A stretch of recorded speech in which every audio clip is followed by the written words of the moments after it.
It used to be that after a woman had a baby, she took some time to stay home, take care of the child and herself, while her baby fat came off gradually, but no more, alas. Inspired by celebrity moms like Gwyneth Paltrow, many women are going from the delivery room straight into the gym, adopting strict workouts to look as slim as their favorite stars. But is the big business now of fast fitness promoting an unrealistic and unfair ideal?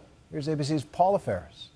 You see them on the red carpet and splashed across magazine covers. Gorgeous, stylish, and incredibly in shape new moms, sometimes looking better than ever just months after giving birth. It's a nearly impossible ideal to live up to, but that's not stopping many regular moms from trying part of a recent and some would say disturbing trend to lose pregnancy weight faster than ever.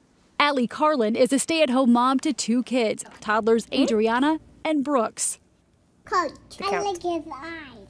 Welcome to Soul Cycle, an intense indoor cycling class where you can burn hundreds of calories in a single ride. 2 full turns to the right. It's a favorite workout for many moms looking to shed that baby weight. She had her 2 children back to back and says she wanted to get back in shape and finally focus on herself. It's been kind of a challenge the past year and a half, I guess, losing my baby weight for my second kid.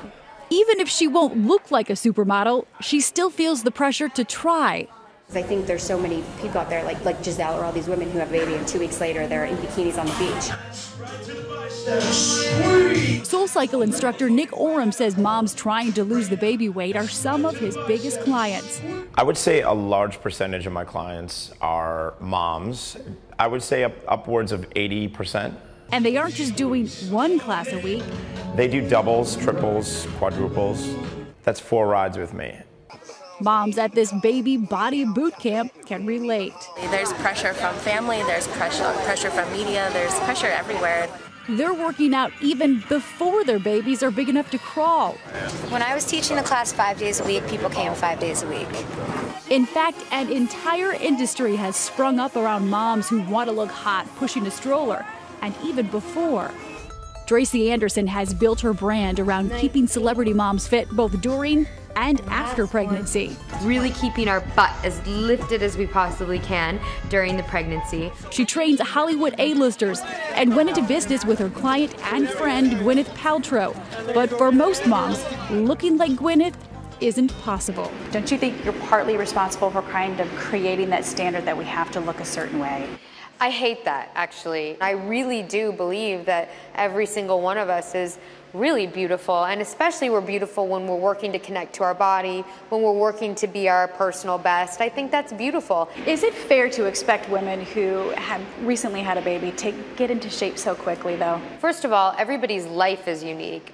As soon as your doctor releases you to work out, you have to start reconnecting to your body. What's hard is that you know what it's like to start working out again after being pregnant.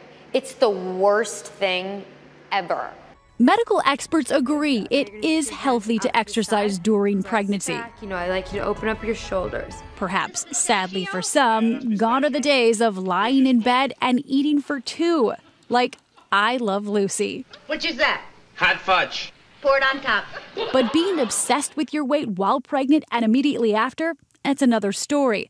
A recent study in England of 700 pregnant women found that 1 in 14 suffer from an eating disorder, lower than the general population, but higher than previously thought. The fact is, when you're surrounded by that kind of imagery, when it's airbrushed and photoshopped, it actually does affect how we feel about our body image. We can't meet it. So I think women actually feel like they fall short. They feel like they haven't done it the right way or enough. And that's problematic. Celebrities, unlike most of us, have armies of people to help them get their post-baby bod. I have patients in my practice who are celebrities, who that is their work. They spend 4 to 5 hours in the gym every day, 3 to 4 times a week. That is what they do. But at the same time, I have everyday women who have full-time jobs, who maybe have a baby at home. They have to rush home after work. They much prefer to spend time with their children than at the gym, and they're going to take a little longer. It's hard for some celebrities, too. Kim Kardashian is working out with Tracy Anderson, but has been skewered in the tabloids for gaining weight. And I feel badly for her because anybody who has to do that under the pressure of being photographed all the time, and like sometimes when you're pregnant, it's like the last thing you want to do. Like you want to be in sweats, you look like a house. Still, Anderson's positive that Kim's body will be back and better than ever.